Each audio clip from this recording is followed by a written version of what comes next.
Okay, so these are the answers to the 13th and final free response questions. Because tomorrow you take the AP Calculus exam. Dum dum dum. Alright, so let's look at number 1 here. It's snowing. Janet has snow falling on a driveway. F is the rate at which it's falling on the driveway. Starts at 9 a.m. And then G is Janet's shoveling, starting at 6. So how many cubic feet have fallen by the time that Janet starts shoveling at 6? So that's going to be the integral from 0 to 6 of this F equation. And if you throw that into the calculator, you get 142.274 cubic feet. So, a lot of work for Janet to clean up. Alright, part B. It says, since it's snowing while she's shoveling, what is the change in rate of the volume of the snow on the driveway at 8 a.m.?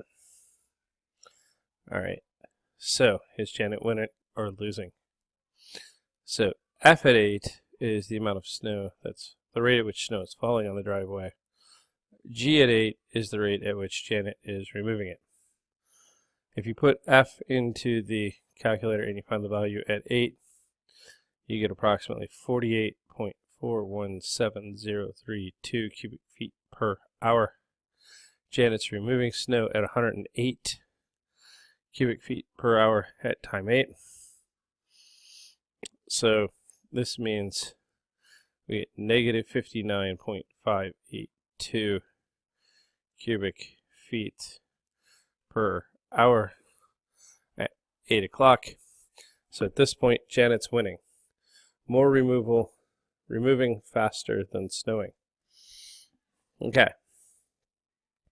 So H represents the total amount of snow that Janet has removed T hours after midnight. Express H as a piecewise defined function from 0 to 9. Okay. So, Janet doesn't start snowing, or doesn't start shoveling until 6 p.m., 6 a.m. rather. So, she has removed no snow and is removing it from 0 to 6. Alright, from 6 to 7, she's removing 125 feet per hour. So that's 125 times time minus 6, because that's going to be the part of the hour from 6 to 7. And that is from 6 to 7. And then she gets tired and she slows down to 108. So the total she's removed from 6 to 7, she removed 125 cubic feet. And then she's going to move 108 cubic feet after 7. So per hour after 7. So that's the elapsed time there from 7 until 9. Alright.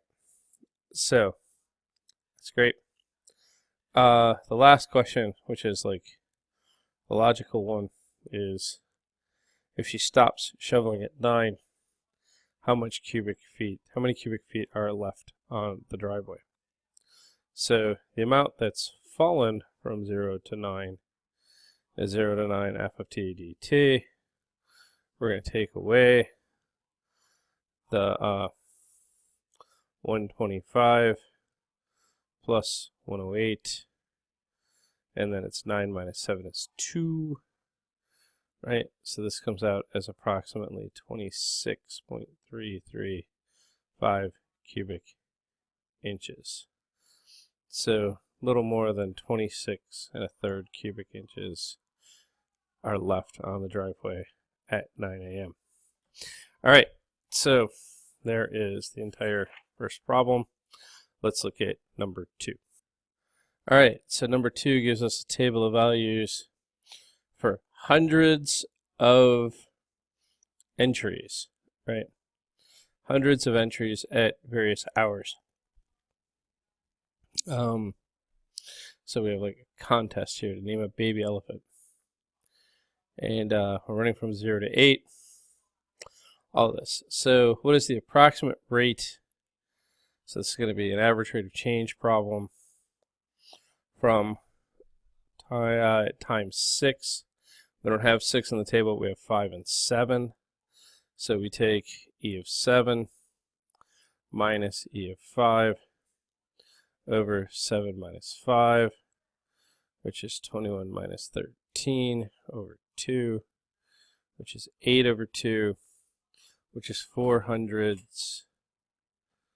So 400 entries per hour. Right. So let's look at part B. B says to use the trapezoidal sum of 4 intervals to find the estimate, and then give it meaning. So what we're trying to find here is 1/8 from 0 to 8 e of t dt.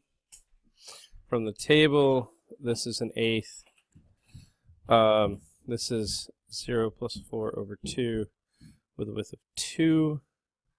4 plus 13 over 2 with a width of 3. 13 plus 21 over 2 with a width of 2. 21 plus 23 over 2 with a width of 1. If you throw that all into the calculator, you're going to get 10.687. So this is the average number of hundreds of entries in the box from noon to 8 p.m. is approximately 10.687. Alright, so let's look at part C. Part C says, alright, so we have a processing equation. We call that P. And that happens starting at time 8 and runs till midnight. According to the model, how many entries had not yet been processed by midnight? So we know that there's 2,300 entries we call it before 8 p.m. right? None are collected after. So then we start processing from 8 to 12 of P of T dt. This comes out as exactly 7. So there are 700 entries left. So that's part C. Let's look at part D. We want to know at what time were the entries being processed most quickly. So note, we want to take P prime of T. That's going to give me 3t squared minus 60t plus 298. We want to know when that's equal to 0. That's going to be equal to 0 when t is either equal to 9.1835034 or t is equal to 10.816497. So we have the endpoint. We need to know p at the endpoint 8, not 0, 8. P at 9.1835034. And then P at 10.816497. And then P at the other endpoint, which is P at 12. P at 8 is 0. This is approximately 5.088. This is approximately 2.911. and this is approximately 8. So the maximum rate occurs when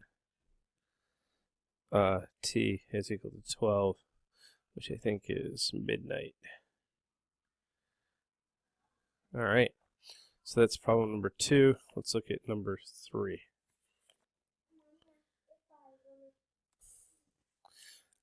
Okay, so the first thing that's going on here is we need the area under these curves or between these curves. So this is going to be the integral from 0 to 9. The top curve is where y equals 6. The bottom curve is 2 times the square root of x dx. If you threw that to the calculator, you're going to get 18. Part B is asking me about the volume of rotation, but when we do this volume of rotation, we are going to look and rotate it around y equals 7, right? So this one's 6, this one's 7. We're going to rotate around 7, and it's this piece. So we're going from 0 to 9 on the x-axis, right? So volume is going to be pi times the integral from 0 to 9. Now, the outside radius here is from there to there, right? So the whole thing is 7, and then we're taking away 2 radical x. This outside radius is 7 minus 2 square root of x. And then we square that, and then we find the inside radius, which is just there, which is just 1 squared dx. That's it for part B. Part C looks at the problem slightly differently. So let's draw the drawing over here.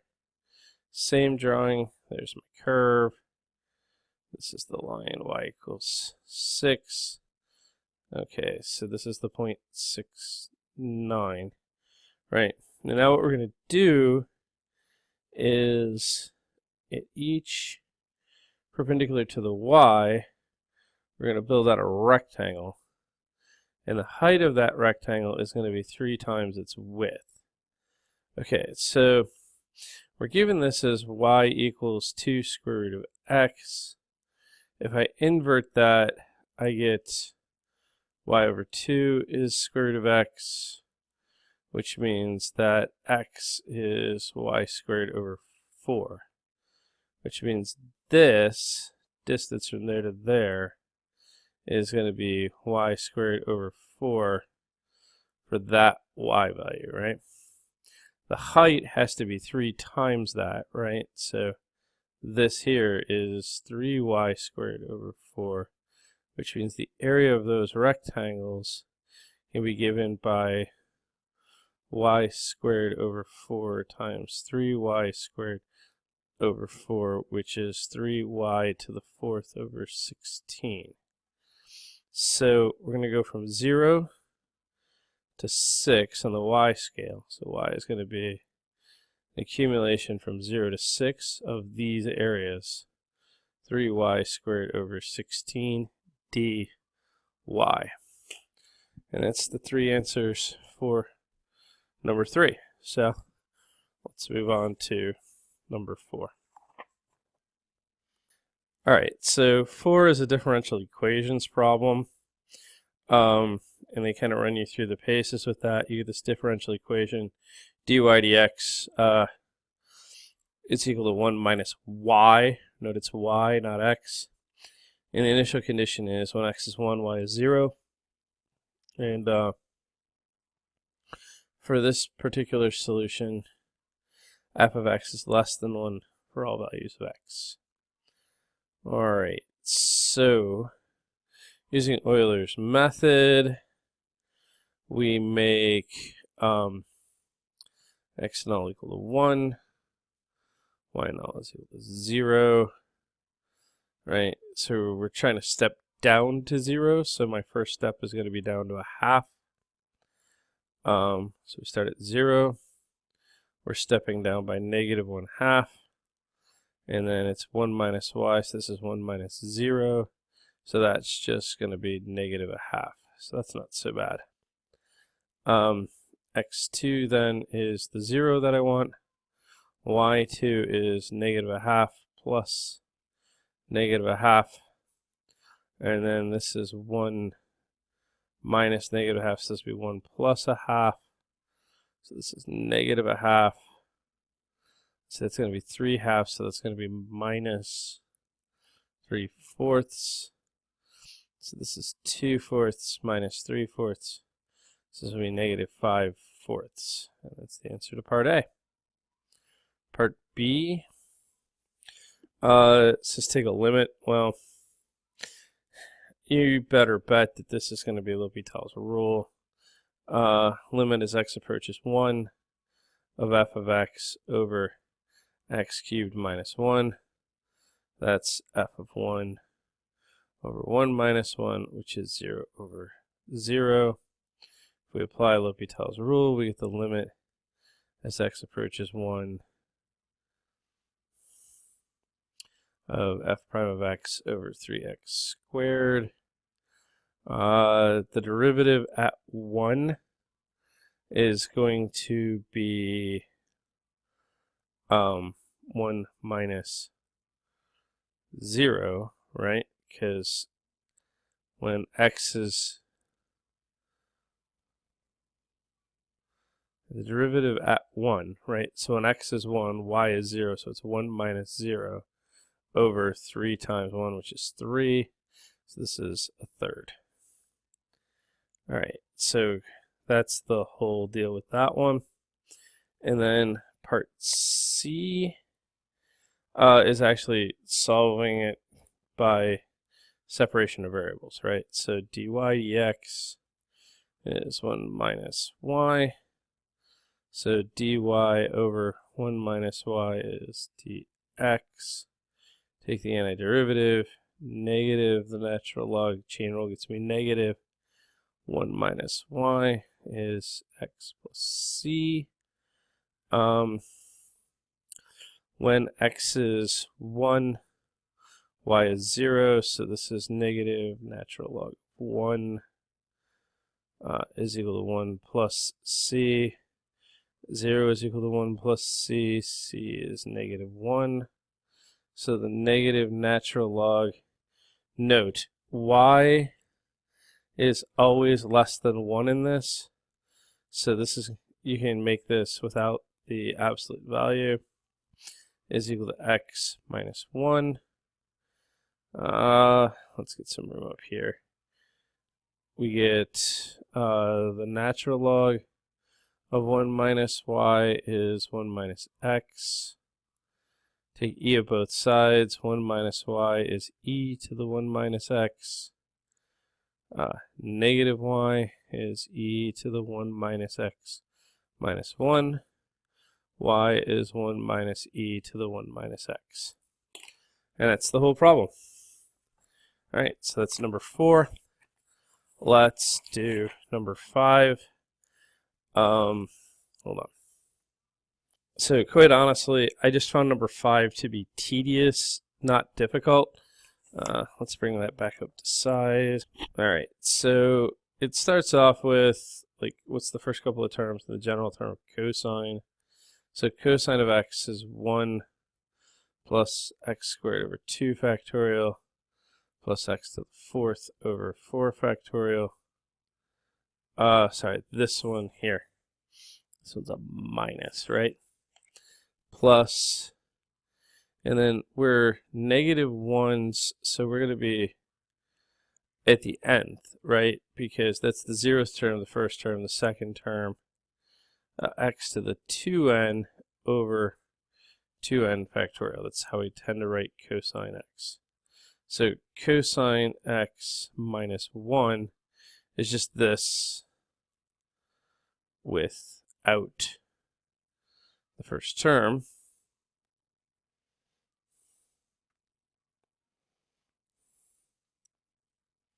So now my 0th term is negative, so this is going to be n plus 1. 2 to the 2n, because I'm still doing evens, right? And then the denominator is, sorry, nope. Sorry, the 0th term is just 0, so that's still 1, negative 1. X to the 2n over 2n factorial. All right, so f is this over x squared. So this term becomes negative 1 over 2 plus x squared 4 minus x to the 4th over 6. So let's start it at 1. Let's make this n plus 1. This gives me x to the 2n. Nope, sorry, so this should be n plus 1. Right, there we go, over 2n. And then we just shift the denominator. It's 2n plus 2 factorial, right? Because it's 2. Yeah, we start with zeros. There we go. That works. All right, so let's look at part B. All right, so it wants to prove that there's like a local minimum at 0 here. F prime of 0 we know is 0. Because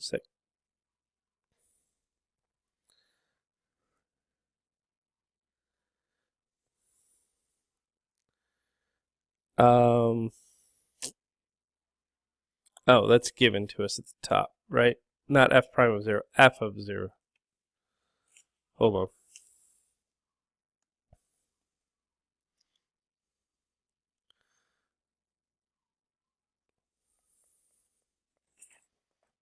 Oh, you can logic that out from the f because there's no x term. So the first derivative has to be 0. Okay. The second derivative then, so we know that the second derivative of 0 over 2 factorial has to be the coefficient of this term, which is 1 over 4 factorial, which means that f double prime of 0 is 2 factorial over 4 factorial, which is 1 over 3 times 4, or 1/12, which is greater than 0. So I have first derivative 0, second derivative is greater than 0, which tells me by second derivative test that I have a local min at x equals 0. Okay, so again, I get the first derivative here because there's no x terms. The coefficient of x would be 0, which means the first derivative of f has to be 0. I get the second derivative by working for the coefficient of the x squared term. It tells me it has to be 1 over 12. So first derivative 0, second derivative bigger than 0, local min. Okay, so last part of this is asking me about g, which is this integral function. It wants to know what the fifth Taylor polynomial for g is. Well, g of 0 is really easy to grab, because that's 1 plus the integral from 0 to 0 of f of t dt. This just goes to 0, so the whole thing is 1. I know that g prime of x is f of x, so that means that the fifth Taylor polynomial is going to be g of 0 plus f of x times x, right? Because we just keep taking the derivative going forward from there, which means I'm g of 0, which is 1, plus, well, I need to the fifth power, so I'm going to need negative a half. So I'm using this, right? Negative a half plus x squared over 4 factorial minus x to the 4th over 6 factorial, now times x, which gives me 1 minus x over 2 plus x cubed over 4 factorial minus x to the 5th over 6 factorial, and that there is the 5th degree Taylor polynomial of G. Alright, so that's the whole problem set. If you're watching this on the 11th, good luck tomorrow. I'll be rooting for you. Alright? Let me know how it goes. Awesome.